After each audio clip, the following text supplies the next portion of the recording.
Ministra, es un verdadero honor tenerla hoy con nosotros. Buenos días, Magdalena, y un saludo a todos los que nos están acompañando. Bueno, muy agradecido porque vamos a compartir esta entrevista en el Observatorio de Profuturo y nos gustaría conocer su opinión, porque nosotros en Profuturo pensamos que esta irrupción de la tecnología va a ser completamente estratégico para el cambio de la educación, ¿no? Entonces, ¿cómo lo ve usted con su larga experiencia? Bueno, Magdalena, la tecnología siempre ha sido fundamental para la educación. Si uno retoma 20 años atrás, hablábamos de habilitación de capacidades o competencias digitales, hablábamos de incrementar la conectividad, siempre localizándola como un medio. Sigue siendo un medio, pero la pandemia potenció su rol, no solamente sobre nuevas formas y espacios para aprender, sino una forma de encuentro, ¿no? De encuentro entre maestros, de encuentro entre estudiantes, de una conversación global, y diría yo que trabajar temas de punta, de conocimiento, temas medioambientales, temas de la cuarta revolución industrial. Así que ahora que en todos los países estamos promoviendo recuperación de aprendizajes, cierre de brechas, pues la tecnología va a ser fundamental. Y en cuanto a la brecha digital que hemos visto que ha surgido durante la pandemia y se ha visibilizado aún más, ¿cree que el uso de la tecnología en la escuela puede ayudar a reducir esa brecha? Muchísimo, el uso de la tecnología en la escuela puede ayudar a reducir la brecha digital, pero también la brecha cognitiva. Evidentemente, América Latina, que es la voz que acá estamos representando, pues ha comenzado a hacer inversiones muy importantes en conectividad. Conectar las escuelas y la ruralidad resulta fundamental, y resulta fundamental en espacio educativo, pero también en espacio cultural y familiar. Yo creo que la familia también adquirió un papel o lo retomó muy activo en el proceso de aprendizaje, así que sí, hay que cerrar esta brecha digital y concomitante a ello cerrar la brecha de aprendizaje, y emocionalmente también acogernos, acompañar a los niños y jóvenes. Sabemos que hay temas socioemocionales, de salud mental, y en todo ello juega un papel importante esta mediación, entendiendo obviamente estos códigos para entender la potencia que tiene la tecnología para el aprendizaje, para también trabajar un tema pues, de protección a los niños y a las niñas y una visión de futuro. Y desde su punto de vista del gobierno, del sector público, ¿qué dificultades están encontrando para desarrollar la educación digital? Bueno, yo creo que la primera es avanzar en conectividad. Hay que llegar a toda la ruralidad, hay que preparar estas comunidades para que entiendan todas las posibilidades que le da la conectividad, y segundo, seguir de la mano trabajando con maestros y directivos para hacerla no solamente un medio administrativo o de algunos contenidos, sino para impactar en lo que pasa en el aula. Y yo creo que eso va a ser el propósito en este momento de todos los sistemas latinoamericanos. El documento de los futuros de la educación nos da una ruta, y en esa ruta nos habla de un ecosistema. Y ese ecosistema parte de portales, de televisión, de radio, de guías y de materiales que dinamicen el proceso. Entonces tenemos un reto enorme allí. Y concretamente en Colombia, si nos puede resumir un poco cómo avanza la inclusión digital. Bueno, en Colombia en este momento el Ministerio de Tecnología, que es un ministerio aliado con educación, va avanzando un proyecto de conectividad rural que tuvo unos inconvenientes jurídicos. Superados estos inconvenientes, hay que lograr llegar a más de 14.000 escuelas conectadas. Ahí esperaremos que a mitad de año estén más de 4.800 conectadas. Continúa, valoro que este proceso será 10 años, y lo digo porque permitirá que no haya interrupciones en el servicio, sino que se establezca una cultura alrededor de esta conectividad. Además de esto, venimos trabajando en todo el proceso, por ejemplo, de codificación, de educación STEM o STEAM, que son proyectos que ya en el aula, con un aprendizaje activo, ponen en juego pensamiento computacional, habilidades digitales, que son una buena forma de llegar a la escuela, no como un tema anexo, sino llegar dentro del proyecto educativo. Así que allí vamos trabajando de la mano, y quiero resaltar que en Colombia los gobiernos locales juegan un papel importante. No solamente porque ejecutan la política educativa, sino porque tienen recursos de regalía, recursos propios, y hay un proyecto tipo, se denomina así, como una estructura básica con la que estamos acompañando a los gobiernos para que ellos puedan invertir no solamente en la adquisición de equipos, tabletas, dispositivos, sino también, por ejemplo, en la creación de espacios y aulas STEM.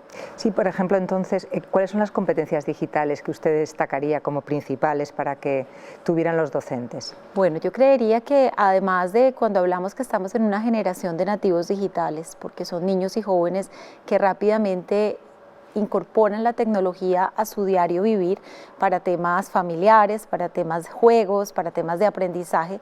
En ese sentido necesitamos un docente que también la incorpore a su quehacer. Vemos un docente que ha estado afectado por la pandemia, como está toda la sociedad, en donde tenemos que abordarle competencias socioemocionales. Hemos creado un programa que se llama Contacto Maestro. Contacto tiene que ver no solo con estar, que la tecnología nos conecte, sino con empatía. Y a esto refiere que si se siente el docente familiarizado con la tecnología, pues puede armar red de pares, red de tutorías, puede preparar mejor sus clases teniendo y catalogando los contenidos por área del conocimiento que le sirvan al estudiante, no para que reemplace esa magia que hace el profesor en aula, que no hay nadie que la reemplace, sino para que motive un trabajo en casa complementario, para que también haga de su clase una clase amena, divertida, con nuevos apoyos. Sabemos obviamente, y en esto hay que ser bastante claro, que no todos los municipios ni tienen la conectividad ni los medios, pero hacia allá tenemos que ir, y como lo hablábamos previamente en una conversación, aquellos municipios que aún no tienen la tecnología tienen que prepararse, y creo que ahí el trabajo con organizaciones como la Fundación Telefónica, como Profuturo, gobiernos locales y gobierno nacional pueden ir preparando las potencialidades que tendría el territorio cuando se conecte, y de otra forma con dispositivos que tengan cargados contenidos que permitan superar, digamos, esta brecha de conectividad e ir avanzando. Ministra, ¿considera que es importante tener herramientas para medir las competencias digitales de los docentes? Muy importantes. En este momento en Colombia estamos a punto de lanzar un proyecto que se denomina Evaluar para Avanzar. La gente cuando lo escucha puede pensar que es un conjunto de pruebas, y no. Evaluar va bajo un concepto no de hacer un ranking, sino de que cada actor del sistema educativo entienda cómo quedamos después de pandemia y qué necesitamos, y avanzar va con lo que pasa después de que uno se valora, y son todos los procesos de acompañamiento y de fortalecimiento. Para los niños y jóvenes tendremos herramientas de valoración de tercer grado a grado 11. Y creo que en una alianza y en un trabajo que podremos hacer con Telefónica, con Profuturo, las herramientas que ustedes han desarrollado de valoración de los docentes pueden ser fundamentales para que la oferta de formación continuada y formación posgradual vaya totalmente alineada, no a lo que uno quiere que el docente aborde, sino que a lo que el docente necesita, ¿no? Partiendo además de reconocer esa potencia que tienen los maestros, los saberes, y cómo le puede agregar el proceso de formación. Y pensando en Colombia, pero también en el resto de América Latina, ¿usted cree que la política pública está siendo suficientemente insistente con el desarrollo de la educación digital? Yo creo que América Latina necesita no perder el impulso de estos últimos años, donde la educación se ha vuelto un primer tema en agenda, si miramos los distintos países con mayor o menor fuerza, sino que la circunstancia reclama proyectos colectivos, más allá de las diferencias de partido o políticas. ¿Por qué lo digo? Porque la conciencia sobre el desarrollo de habilidades digitales ya no es un tema adicional o un tema accesorio, tiene que ser un tema fundamental en el marco de lo que se ha denominado las competencias del siglo XXI, que los ODS han puesto de meta a todos los países al 2030, y que la pandemia visibilizó y que exhorta a que rápidamente trabajemos, redoblemos esfuerzos, invitemos a la sociedad civil.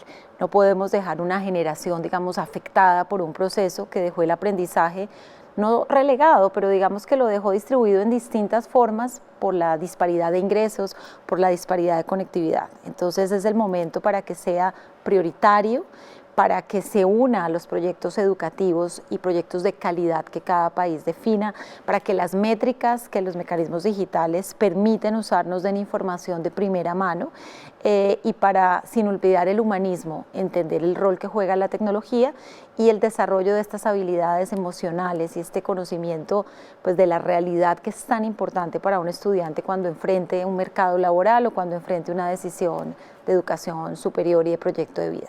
¿Y cómo ve de relevante la colaboración público-privada para afrontar estos retos? Bueno, yo creería que cuando uno invita a que la educación sea un compromiso de todo un país, no puede pensar solo en lo público, tiene que hacerlo público y privado, respetando competencias, roles, pero Colombia particularmente se ha distinguido en los últimos años por hacer muchas alianzas públicas, privadas, por el bien de lo público.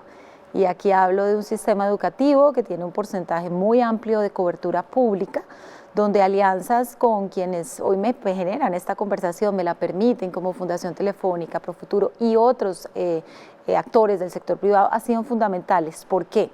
Lo público puede dar unos lineamientos de política, lo público es una inversión general, pero para yo poder llegar a cada municipio, a cada actor, tengo que sumar.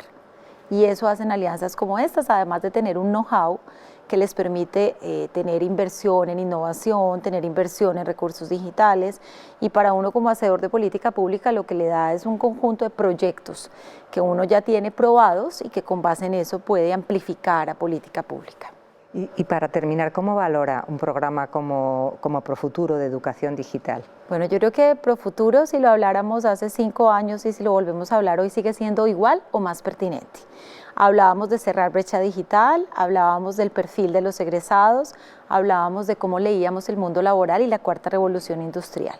Llegó la pandemia y esto se enfatiza, porque hubo una pausa, porque los procesos de aprendizaje no fueron iguales, porque tuvimos que aprender en casa, llegaron los modelos híbridos y hoy los estudiantes nos reclaman que les demos respuestas y medios para equiparar sus aprendizajes. Entonces allí está Profuturo, con todos estos elementos, con una filosofía de aliarse con lo público y con nuevas métricas, ¿no? Hablábamos de métricas para valorar los docentes, hablábamos de métricas para valorar cómo está la escuela frente al total o la globalidad. Entonces yo creo que esto se une mucho a los mecanismos de pruebas de estado o evaluaciones que los países tienen y lo complementan. Entonces se vuelve, yo creo que no solamente una alianza, sino una vía para materializar estos procesos de aceleración de aprendizajes.